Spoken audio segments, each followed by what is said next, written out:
everybody. This is Ryan McClanahan with HistoryThroughCards.com. I hope you're all doing very well. So I've been quite absent lately from creating content on YouTube, and that's because I actually got stuck in an article that I was researching for my site, HistoryThroughCards.com, and it actually is a 60-page article on the 1980 Topps Flair lawsuit. And what ended up happening was that um, I went back all the way to 1890, and then with the Sherman Act, and then from there it went to the uh, the Federal Trade Commission from 1914, and I got into how that was created through the Bureau of Corporations from 1903, and I got into all that. And then afterwards, it just led to one thing after another and snowballed down a hill. And the next thing I know, I'm reading uh, the entire uh, lawsuit that Judge Newcomer wrote in 1980, and then what he wrote in 1975, or I'm sorry, 76. And then there was a few others. James Hunter wrote an opinion in 1981. So there's about like 4 or 5 different opinions on the Flair uh, uh, Topps monopoly case, and it got quite extensive. And I also had to check out the 1962 Federal Trade Commission report as well.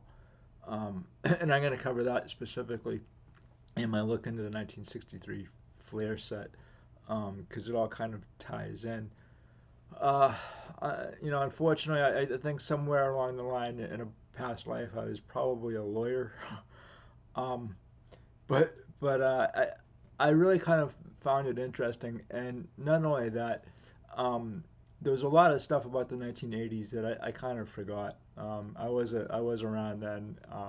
First started collecting, I'd say, modern cards, uh, cards that were around when I was a kid. Some people would call those vintage today, which would probably make me an antique. And thank you very much, guys. But so I started collecting modern around 1984 or so. I do remember 1982 Topps cards hanging around the house.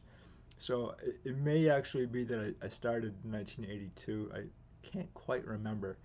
Although I do remember when Reagan got shot in 1981, and I was a little kid then, and so anywhere around there is okay with me. But I actually ended up getting into vintage in 1994, and I kind of never looked back until some guy named Anonymous Dakota, I'm talking to you, uh, got me back into some modern cards today. Anyway, um, so that took me a while to complete, and what I really wanted to kind of talk about today was about friendship in the hobby, and uh, there's some things that are kind of disturbing that I've seen lately, and I think most of you guys have already seen it. Um, and there's a lot of, I guess, nastiness that I'm not really keen on. There was a uh, a thing that our post that FD from Rolling with FD had up on his website the other day, and I don't want to. I didn't really want to go down that rabbit hole, but just watching it and watching the two people responsible for um, creating the content against some of these other YouTubers like FD and Brad, the comeback card investor, um, and I don't think there's any room for that stuff in the hobby. It's really it's nothing new, I guess, except it's a different spin on it right today because we have um, YouTube and we have social media, which we didn't have back in the 80s and the 90s when I would have been collecting. The only thing we had was magazines, Beckett, for example, and I don't think that would have ever flown past Beckett at all. What I witnessed, um, I really think it's just unbecoming, and I think that people can do a lot better. You guys can check it out on FD's site. He is. I like FD a lot. I like his content. But what I saw there was pretty disturbing. Um, and so with that, I think we're all kind of getting away from what it really means to be in the hobby, what the hobby means, especially for me. And that occurred to me, and I always kind of want to tell you my story about uh, what happened when I almost quit, maybe about 2 years ago or so. Um, so when I was a teenager, I got my license, and I think the only reason why I really got my license is because I wanted to go to card shows and auctions. Um, and so I got this 1984 Oldsmobile Shipbox Supreme, and it definitely was not a chick magnet. Far from it. But it did mean that I didn't have to thumb rides from total strangers and have the potential for me to end up in the back of a milk carton. so so one of my first things I did uh, was go to this place called Hall's Nostalgia in Arlington, Massachusetts, not too far from where I lived at the time. And this is really a fantastic place. So Hall's is a nationally known outlet. Uh, I think they're one of the oldest card stores, at least in New England, where I'm from. I believe in 1969 or so is what they said. And then so they had their they had their Tuesday night auctions, and I met a lot of great people through that auction house. Joel, David, obviously they ran it. Their father, Walter, the World War II veteran, and I think he was an accountant as well. Very knowledgeable people. So I really enjoyed that. So I, at the time, I was still, I was a teenager and I didn't really know what I was doing when it came to vintage. I really wanted to get into vintage, and I was into vintage. I was all over the place. I was collecting, I was collecting stuff like 1957 tops. I think I started about age 14 or so, which is really young. You don't really see a whole lot of that now. I do see it every once in a while, teenagers collecting vintage, and I'm really impressed by some of them. Um, so there was a few people at these auctions that kind of like saw what I was doing, and I wasn't really successful. I'd always, crash and burn. I tried to grab a few 1933 Gaudis, crash and burn, and so they kind of took me under their wing and showed me the ropes, which I am eternally grateful for.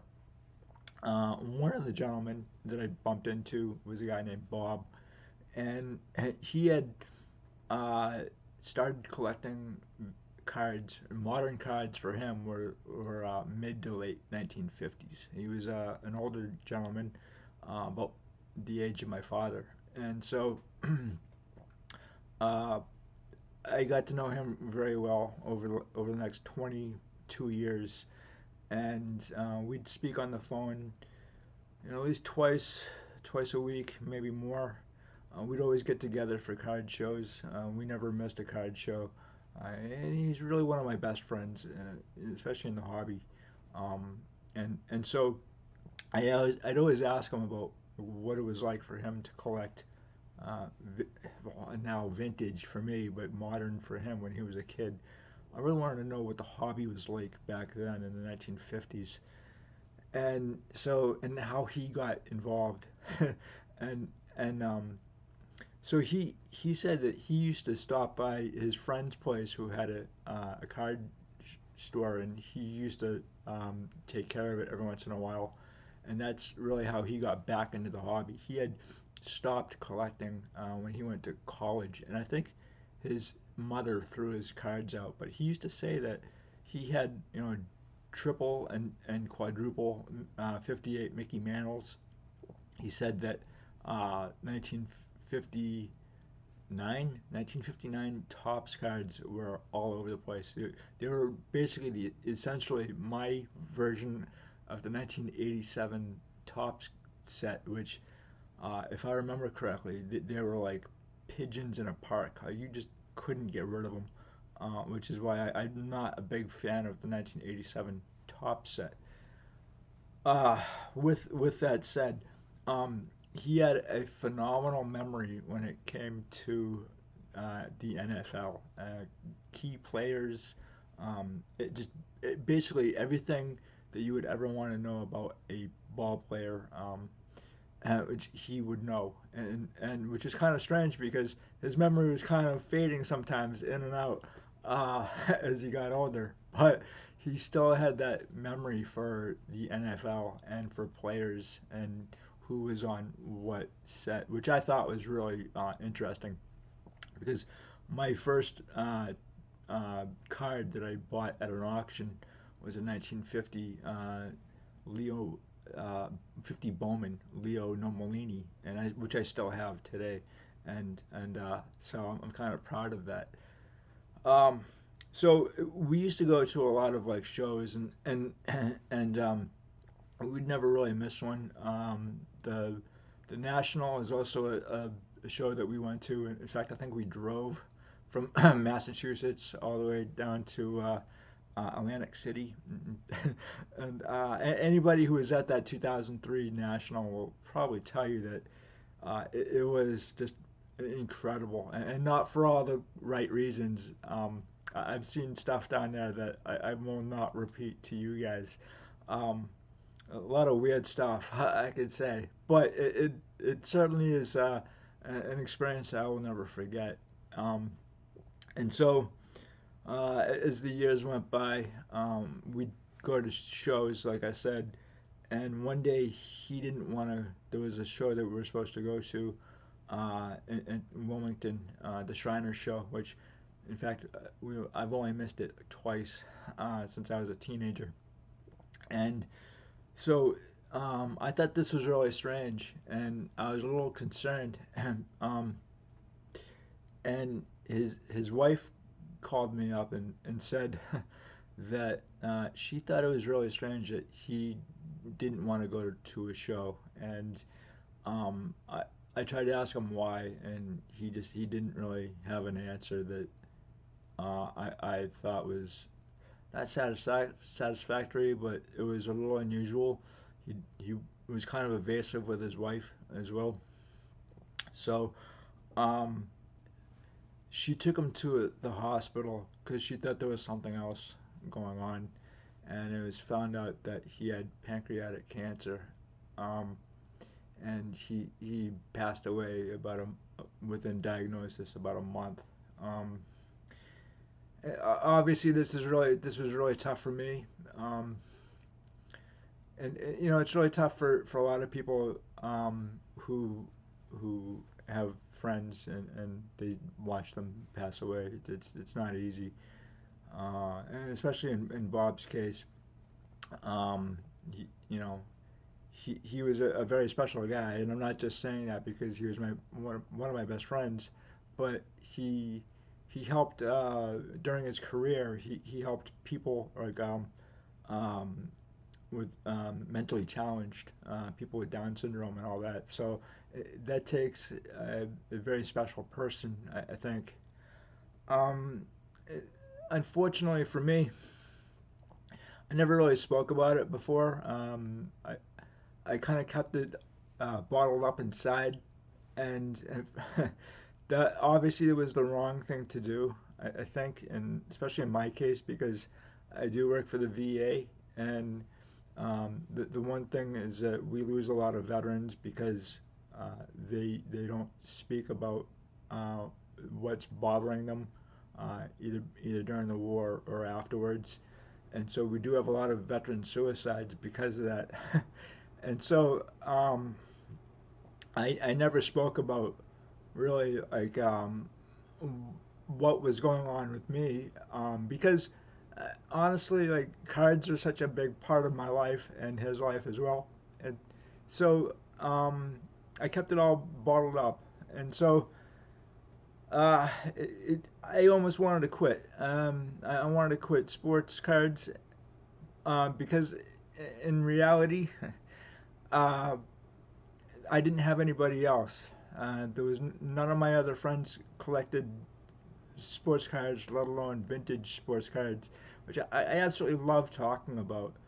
Um, and so it was maybe a year or two after that um, that I kind of picked it up again. I was kind of like in and out, but I was really upset every time I'd see my card collection because it was the one thing that Bob and I used to talk about all the time, and he loved seeing what I'd pick up, and we'd talk all the time, or gab like girls, if you'd say, uh, about about cards and especially my collection, which he really enjoyed. So that upset me quite a bit.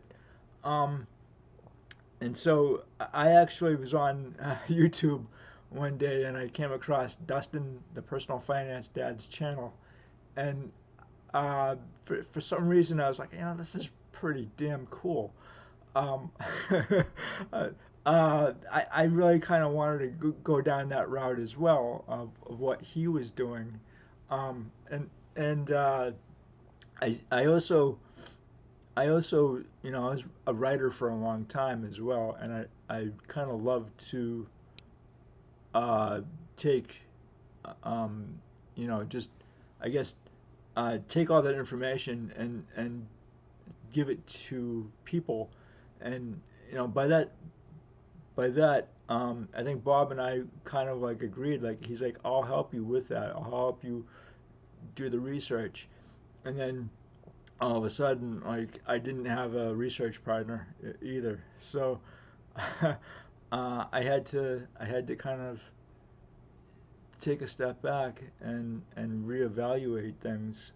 Um, Most of my research I still have. Some of it is no longer with me. It is gone because my computer crashed, which is why you should always back up your information um, multiple times.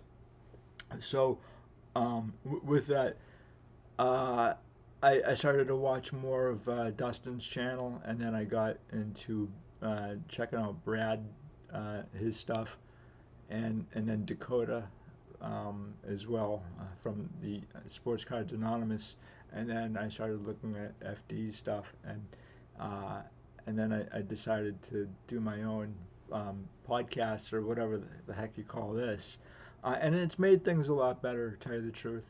Um, it still is kind of difficult for me um, because this hobby I don't think is meant to be um, to be alone. I think it's better to share this hobby and to talk about sports cards and whatever else is going on. And that's how I like to do the hobby. And don't get me wrong, I love to write and all that. Um, but I think that we're kind of losing perspective of what it means to be in the hobby. When one door closes, another door opens, and that's definitely happened with me. I've met so many amazing people and through the hobby, including the people I just mentioned to you, Dustin, Dakota, Brad, and there's a lot of other people you're gonna meet so many people through the hobby and through life in general. Not all of them are going to be good, but I think the majority of them are going to outweigh that. I think the negative stuff that we're seeing now is minuscule compared to all the positive things that are happening in the hobby. And for me, there's been a lot of positive. I became a writer through the hobby. and through my own experiences, I'm now doing this. Even even though if I'm not very good at it, I'm still doing it, and it's something that I really wanted to do and really kind of perfect in the future. There's always room for improvement, obviously, and so I think the um, the finance part of the hobby is just, and the money part is just one aspect of it. And you know, the one thing that I think kind of I learned early on is that you're going to get burned at least once, if not more. But for some people, they'll leave and then won't come back. And the thing is, I've seen a lot of new people in the hobby, a lot of people who like Dustin, um, and maybe even Brad, uh, got into the hobby when they were kids, left it to have families and whatever else, careers, and then came back quite recently.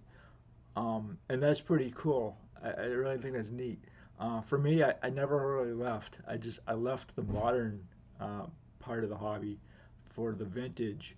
Um, and now I'm kind of spreading my wings again with this and then with other different kinds of cards. Like, let me see if I could show you. Um, so quite recently, I've been getting into cricket cards, and this is a 1930 John Player and Sons cricket. And so I really wanted to learn more about this sport because I had no idea about it up until a few years ago, and then maybe a month and a half ago, I started to get more into this, which I think is fascinating, and I still have a lot to learn. And once I do that, I'll be able to write articles about it as well. I am by no means necessary capable of writing articles about cricket as of yet, but it'll get there. Um, I just want to share with this. Let's try that one again, huh? I wanted to share this with you in hopes that maybe my story will help you guys.